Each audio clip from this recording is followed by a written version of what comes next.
Jeff at LinCo Performance and LDP Machine here for our Tech Tip Tuesday. This week we were putting flange sleeves in this 6/7 cones block and thought, hey, let's do a quick Tech Tip video. So we got a nitrogen dewar, liquid nitrogen in it, and I've got the last sleeve in there right now. The purpose of using the nitrogen gets down to 300 degrees below zero. So putting the sleeve in there, we're going for 1 to 1.5 thousandths press fit. That sleeve shrinks down, falls in effortlessly, cuts out a lot of potential problems from pressing it in. So we're going to go ahead and yank this thing out of here while it's cold, and then we'll go over more detail about what we're doing and the purpose of these. So you always got to use caution if you are using the liquid nitrogen. It will burn you.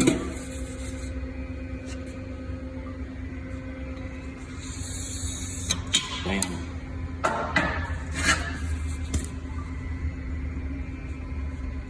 Okay, so that's how it's supposed to work.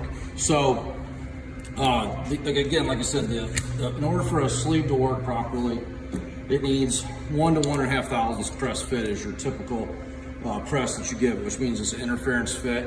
The bore is 1 to 1.5 thousandths of an inch smaller than the outside end of the sleeve. So that's important for heat transfer. If you're running coolant in a wet block, which most people are, you need the heat to transfer from the rings to the cylinder wall and to the coolant. If you have a rough bore that you're pressing the sleeve into, or you don't have enough press fit, you're not going to transfer the heat through the two different layers, and therefore it's not going to cool good, or you'll get hot spots in the cylinder. So wanted to show a flange sleeve is exactly that. It has a flange at the top, so the diameter at the very top of the sleeve is larger than the diameter of the main part of the sleeve. So the reason that's important, especially on a diesel application, you go in and we cut a counter bore in the top of the block that this flange goes down and sits against. So the sleeve cannot drop. It can't go anywhere. The head's clamping down on it. Fire ring, your head gasket's pushing on the flange. It's sandwiched in the block. It can't go anywhere. It keeps it rigid. The cheap, just regular straight repair sleeves can drop. So flange sleeve is very important.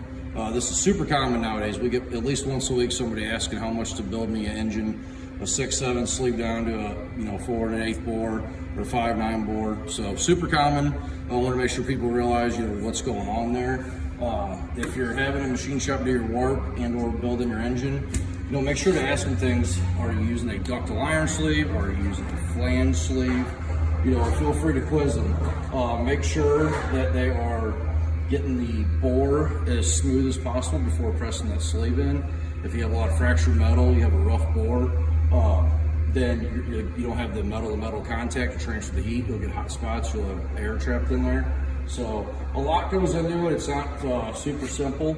So you bore it, you hone it, press the sleeves in, then you got to go back and bore it and hone it again. So there's a lot to it. And also, I forgot to mention, you see me set that weight on there.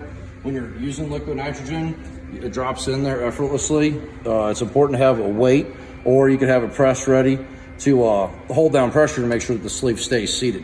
So as soon as I dropped it in there, I have my weights ready and set a weight on it. I'm still going to put this to the press. I'm going to put an indicator on it, and I'm going to put probably 20 tons on it. Make sure that sleeve doesn't drop at all. If it does, we'll hold tension and let off, make sure it doesn't come back up. Because what will happen if you don't clean your counter bore good, or if you have a burr, that sleeve, once with some heat cycles, then will drop. If that flange isn't contacting the counter bore and block, the sleeve will drop and you'll blow a head gasket. So whether you're fire ringed or running a standard head gasket, you will get a leak. So very important. Like I said, it's not rocket science, but there is some important steps, and there is quite a bit to it. You're essentially boring the block twice. You're boring it much larger the first time, going back and boring again, you're honing it twice. So there is a lot to it, and it's very critical. So just want to run over that, and the use of liquid nitrogen is pretty cool. So hopefully this helps somebody at least make a decision on getting an engine built. You may not be doing this at home yourself, but it educates you and helps you make a decision. So thanks for watching. We'll see you next week.